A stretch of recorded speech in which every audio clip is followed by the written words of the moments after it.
கர்த்தருக்கு ஸ்தோத்திரம். ஏசாயா 40:31.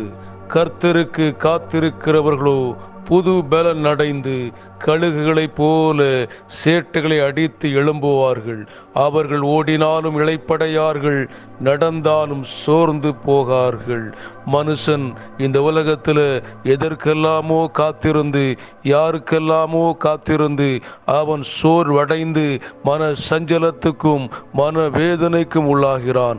ஆனால் வேதம் சொல்லுகிறது, கர்த்தருக்காக நாம் காத்திருக்கிற போது அவர் நமக்கு புதிய பலத்தை தந்து கழுகு போல சேற்றில் அடித்து எழும்புவதற்கு அவர் நமக்கு வல்லமை தருகிறார். நாம் ஓடினாலும் இளைப்படைய மாட்டோம், நடந்தாலும் சோர்ந்து போக மாட்டோம். பரலோக பிதாவே, இந்த வசனத்தின்படி உமக்கு காத்திருக்கிற கிருபையை தந்து எங்களை புதிய பலத்தினாலே எங்களை நிரப்பி ஆசீர்வதிக்கும்படி இயேசுவின் நாம